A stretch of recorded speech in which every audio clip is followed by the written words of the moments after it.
और हाँ दोस्तों, आपने सही ही पढ़ा है। फाइनली ये वीडियो मुझे मिल गया है और मैं आप लोगों के साथ इसे शेयर कर पा रही हूँ, क्योंकि बात ही कुछ ऐसी थी जो आप आगे ये वीडियो देखोगे तो मालूम पड़ जाएगा आपको। हेलो दोस्तों, welcome to the channel love you nature. तो फ्रेंड्स, आपके सिटी में किस तरह की ठंडी पड़ रही है और विंटर की धूप का आप मज़ा ले रहे हो कि नहीं ले रहे हो। वैसे तो हमारे सारे प्लांट्स धूप का मज़ा ले रहे हैं मेरी छोटी सी बालकनी में। और यहाँ पे मैंने ग्रो किया है लीफी वेजिटेबल्स, जो कि आप लोगों को मैंने पहले भी अपने शॉर्ट वीडियो में दिखाया है। तो आज मैं इन सब की हार्वेस्टिंग कर लूँगी। पालक की हार्वेस्टिंग की वीडियो सिर्फ आप लोगों के साथ मैंने शेयर की थी, धनिया और पालक की हार्वेस्टिंग आप लोगों के साथ नहीं शेयर की थी। तो इस वीडियो में आप लोगों के साथ हार्वेस्टिंग शेयर करने वाली हूँ। साथ में दोस्तों शेयर करने वाली हूँ कि एक कटाई करने के बाद, एक हार्वेस्टिंग लेने के बाद सेम पॉट को, सेम सॉइल को किस तरह से नेक्स्ट क्रॉप्स के लिए या नेक्स्ट हार्वेस्टिंग के लिए हम प्रिपेयर करें, ताकि हम नेक्स्ट टाइम भी बहुत ही अच्छे से इस तरह से greeny leafy vegetables same plant से ग्रो कर सकें।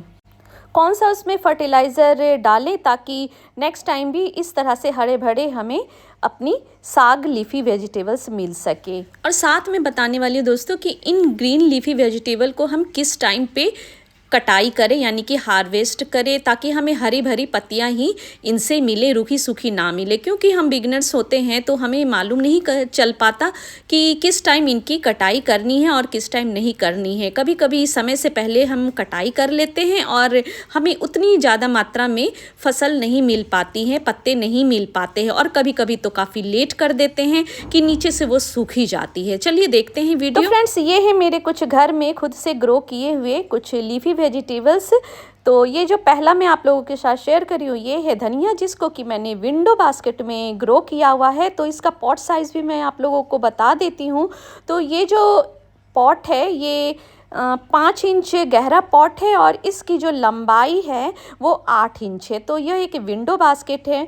तो आप भी इसमें आप इजीली ग्रो कर सकते हो। और इसको किस तरह से मैंने बीज से ग्रो किया है उसकी शॉर्ट वीडियो मैंने अपने चैनल पे डाल रखी है। और इस वीडियो के जो डिस्क्रिप्शन बॉक्स आप चेक करोगे उसमें भी आपको लिंक शेयर किया हुआ मिल जाएगा, तो आप चेक कर सकते हो। फिर भी फ्रेंड्स, आपकी सुविधा के लिए मैं बता देती हूँ कि इसको मैंने किस तरह से ग्रो किया था। फ्रेंड्स, एक और बात मैं आप लोगों के साथ शेयर करना चाह रही हूँ, क्योंकि ये वीडियो काफ़ी लेट से पहुँच रही है। मैंने कब सीड जर्मिनेट किया था और हार्वेस्टिंग भी बहुत पहले ही कर ली थी, लेकिन ये वीडियो इसलिए देर से पहुँच रही है क्योंकि जिस मोबाइल से मैं शूट करती हूँ उस मोबाइल की स्टोरेज फुल हो चुकी थी। इस कारण से मैं किसी दूसरे मोबाइल से मुझे शूट करना पड़ा था और वो क्लिपिंग मिस हो गई थी, गुम हो गई थी। और काफ़ी मुश्किल से मुझे जब क्लिपिंग मिली तब जाके मैं एडिटिंग कर रही हूँ और आप लोगों तक ये वीडियो पहुंचा रही हूं।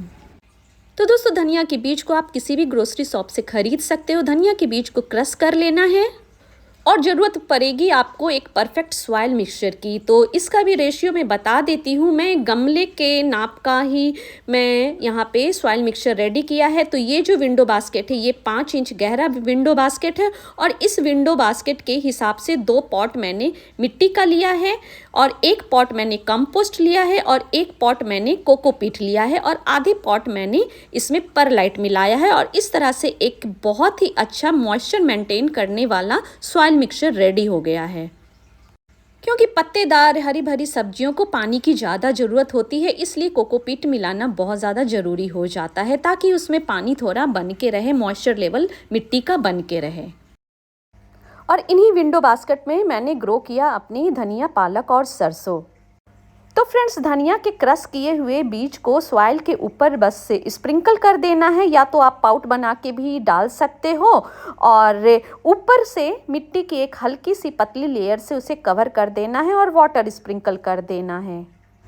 कुछ ही दिनों में धनिया का जो सीड होता है जर्मिनेट हो जाएगा और धीरे धीरे उसकी ग्रोथ इस तरह से होगी। शुरू में आप उसे सेमी शैडो एरिया में रखना, फिर उसे आप फुल सनलाइट में रख देना। चलिए, नेक्स्ट जो क्रॉप मैंने ग्रो किया है, नेक्स्ट जो लीफी वेजिटेबल ग्रो किया है वो है पालक। तो इसे भी ग्रो किया है मैंने 6 इंच के विंडो बास्केट में, जो 6 इंच गहरा है और 8 इंच लंबा है। ठीक धनिया की तरह भी इसके बीज को मैंने सॉइल के ऊपर स्प्रिंकल कर दिया था और मिट्टी के ऊपर से एक पतली लेयर डाली थी और वाटर स्प्रे करके सेमी शैडो एरिया में रख दिया था। और बाद में जब सीड जर्मिनेट हो गया था तो फिर मैंने इसे फुल सनलाइट में रखा। और पालक का जो बीज होता है बहुत जल्दी जर्मिनेट होता है, सबसे फास्ट ग्रोइंग होती है पालक की। तो फ्रेंड्स, यदि आप नए हो, बिगनर्स हो, खेती करने में थोड़े बहुत मन करता हो आपका इस तरह से वेजिटेबल ग्रो करने में, और आपकी बड़ी इच्छा है कि मैं भी घर में खुद से इस तरह से ग्रीन लीफी वेजिटेबल ग्रो करें, तो आप इन तीनों को ज़रूर ग्रो करें। साथ में आप मेथी भी ग्रो कर सकते हैं। नेक्स्ट मैं मेथी भी ग्रो करने वाली हूँ, जब ये बास्केट खाली हो जाएंगे तब ग्रो करूँगी।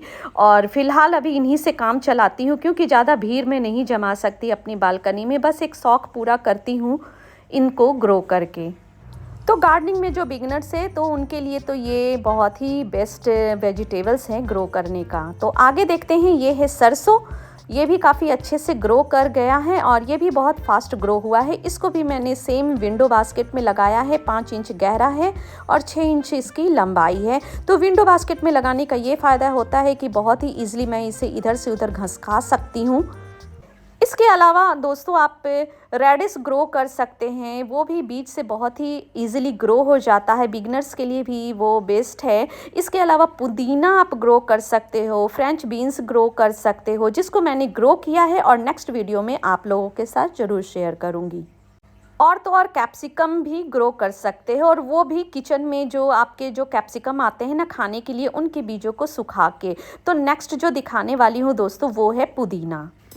और ये है मेरा 1.5 साल पुराना पुदीने का पौधा, जिसकी हार्वेस्टिंग मैं ऊपर ऊपर से कर लेती हूँ। जितना भी काटो ये उतनी ज़्यादा पत्तियाँ निकालता है। तो हरी भरी पत्तियाँ इसको मैं यूज़ में ले आती हूँ किचन में चटनी बनाने के। और ये कितना लंबा हो गया है देखिए, अभी तुरंत इसकी कटाई की थी और ये लंबा हो गया इतना फिर से, और मैं इसकी कटाई करूँगी। गर्मियों में थोड़ा ये सुस्त हो जाता है, ऐसा लगता है कि ये पौधा मर ही जाएगा, लेकिन ठंडियों में इसकी तो वाह वाह हो जाती है। जैसे ही बारिश पड़ती है उसके बाद ये खूब हरा भरा हो जाता है। तो पुदीने के पौधे को पानी की बहुत ज़्यादा ज़रूरत होती है। पानी दे तो ये काफ़ी अच्छा से हरा भरा चलता रहता है और सालों साल चलता है। एक बार इसकी डंडी आप कटिंग से लगा लो, मैंने भी इसकी डंडी कटिंग से ही लगाई थी और हमेशा ही ये इसको ग्रो करती हूँ और बराबर ही हम मेरे गार्डन में बना रहता है। तो मुझे पुदीना तो बिल्कुल ही खरीदने की ज़रूरत नहीं पड़ती, इतना पुदीना में मेरा काम चल जाता है। और विंटर की नरम नरम धूप इसे बहुत ही ज़्यादा पसंद होती है, तो इसे फुल सनलाइट में रखें तो काफ़ी अच्छे से ग्रोथ करता है। चलिए अब हार्वेस्ट कर लेते हैं अपनी उगी हुई हरे भरे पत्तेदार सब्जियाँ। तो हार्वेस्टिंग का सही टाइम होना चाहिए, समय से पहले भी हार्वेस्टिंग नहीं कर सकते हैं और ज़्यादा टाइम गुजरने के बाद भी हार्वेस्टिंग नहीं कर सकते हैं, नहीं तो फिर हमें जो मिलना चाहिए वो हमें सही ढंग से नहीं मिल पाएगा इन प्लांट से। सबसे पहले पालक की कटाई करेंगे। पालक को हमेशा जड़ से ना निकालें, ऊपर से ही इस तरह से आप कट कीजिए ताकि नेक्स्ट हार्वेस्ट आप ले सके। दोबारा ये ऊपर से ग्रो हो जाएगा तो आपको सीड से दोबारा ग्रो करने की ज़रूरत नहीं पड़ेगी इस तरह से। और पालक की जब लंबाई इतनी हो जाए ना कि वो थोड़ा थोड़ा बेंड होने लग जाए तब उसकी कटाई आप कर लें, नहीं तो होगा ये कि ज़्यादा लंबी होने के कारण ये बीच से बैंड होने लगेगी, मुड़ने लगेगी और फिर इसकी कोमल पत्तियां और डंडियां बीच से ही टूटने लगेंगी। फिर आपको पता भी नहीं चलेगा कब ये टूट के सूख गई। बहुत ही जल्दी पालक ग्रो कर जाता है। 1 महीने के अंदर इसकी मैं हार्वेस्टिंग कर रही हूँ और ये 1 प्लेट पालक मेरा कट के तैयार है। एक टाइम की सब्जी तो मैं इससे प्रिपेयर कर ही लूँगी। और इस तरह से घर में मैंने अपने पालक की फर्स्ट हार्वेस्टिंग की। तो ये जो आप देख रहे हो कटा हुआ पालक, ये जो हार्वेस्ट मैंने कर लिया है, इसको आपको बेकार नहीं समझना है। सेम से मैं फिर से अपना पालक ग्रो करूँगी, फिर से उसे उगाऊंगी। अब चलिए धनिया की कटाई कर लेते हैं। तो धनिया का भी ये सही टाइम है, हल्का हल्का ये बैंड होने लगा है तो इसकी कटाई कर लेना बहुत ज़रूरी है, नहीं तो ये नीचे से बिल्कुल सूखने लग जाता है। तो इस तरह से आप मुट्ठी में पकड़ ले, गुच्छों में पकड़ ले और धनिया की हार्वेस्टिंग करें, नहीं तो ये बहुत ज़्यादा उलझते भी हैं। तो 1 प्लेट धनिया भी मेरा हो जाएगा और 2 दिनों की चटनी भी बन जाएगी। तो ठीक उसी तरह मैं सरसों की भी कटाई कर रही हूँ और सरसों भी मेरा 1 प्लेट हो गया है। तो तीनों की कटाई मैंने एक दिन कर ली है और काफ़ी खुशी हो रही है मुझे। और फ्रेंड्स, अब मैं बताने वाली हूँ कि इन तीनों पॉट में मैं क्या डालूँ, क्या फर्टिलाइज़ इसको करूँ ताकि दोबारा मैं इससे हरी भरी पत्तियाँ फिर से ले सकूँ। फिर से मुझे सॉइल प्रिपेयर ना करना पड़े, बहुत ज़्यादा मेहनत ना करनी पड़े, बीज ना डालना पड़े अपने हरे भरे पत्तियां ग्रो करने के लिए। तो सेम पॉट से, सेम फसल से मैं फिर से हार्वेस्ट लूँगी। नेक्स्ट उसके लिए अपने सॉइल को प्रिपेयर करना होगा, इसे फर्टिलाइज करना होगा। यूं ही ये ग्रो नहीं करेंगे, क्योंकि एक बार हार्वेस्ट हो जाने के बाद, एक बार इसने पत्ते दे दिए हैं, इसकी उर्वरक क्षमता कम हो गई है, क्योंकि हम खेत में नहीं ग्रो कर रहे हैं। हमारा ये छोटा सा 5 इंच गहरा पॉट है, तो इसकी जो उर्वरक क्षमता कम हो गई है। तो इसको बनाने के लिए मैं इसमें फर्टिलाइज़र डालूंगी। तो चलिए देखते हैं कि कौन सा फर्टिलाइज़र डालती हूँ ताकि नेक्स्ट हार्वेस्टिंग मैं इससे ले सकूँ, फिर से इससे हरे भरे पत्तेदार पत्तियाँ ग्रो कर सकूँ, पालक, धनिया और सरसों की। ठीक इस तरह आप अपने मेथी अगर उगाया है, ग्रो किया है, तो मेथी के साथ भी सेम प्रोसेस कर सकते हो। तो इनको दोबारा से ग्रो करने के लिए इसमें इसकी गुड़ाई तो हम नहीं कर सकते, क्योंकि इसके जड़ खराब हो जाएंगे। तो मैं इसके ऊपर ऊपर ही मैं डाल रही हूँ कंपोस्ट, और तीनों पॉट में मैंने इतना इतना डाला है, एक एक कटोरी मैंने कंपोस्ट डाला है। और साथ में मैं इसमें मिक्स करूँगी बोन मील। तो बोन मील भी बहुत ही अच्छा होता है, फिर से इसकी उर्वरक क्षमता बन जाएगी, फिर से फर्टिलाइज हो जाएगा ये। और तीनों पोट में मैं बराबर इस तरह से स्प्रिंकल कर दूंगी और पानी डाल दूंगी। और 2 दिन बाद इसमें मैं डालने वाली हूँ सीवीड का लिक्विड फर्टिलाइज़र। पूरी तरह से ऑर्गेनिक फर्टिलाइज़र यूज़ कर रही हूँ, कोई भी केमिकल फर्टिलाइज़र मैंने यहाँ यूज़ नहीं किया है। ज़रूरत ही नहीं पड़ेगी इनको केमिकल फर्टिलाइज़र की, यूँ ही ये अच्छे से ग्रो करेंगे, तभी तो ये ऑर्गेनिक वेजिटेबल्स कहलाएंगे। अगर केमिकल फर्टिलाइज़र का यूज़ करूँगी तब वो ऑर्गेनिक वेजिटेबल कैसे कहलाएंगे। और पानी डाल के मैं इसे धूप में रख दूँगी। अगर आपको ज़रूरत पड़ रही है कि कीड़े मकोड़े कुछ लगे हैं तो आप नीम ऑयल का छिड़काव कर सकते हैं, लेकिन फुल सनलाइट में रखें इस तरह से।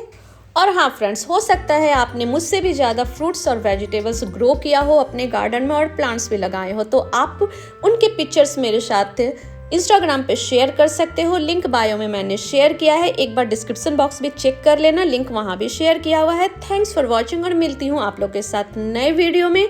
वीडियो अच्छी लगी हो, वीडियो में दी गई जानकारी अच्छी लगी हो तो वीडियो को लाइक कमेंट करना ना भूलें, और नए फ्रेंड्स हैं तो चैनल को सब्सक्राइब कर लें। Bye bye, take care of your plants to.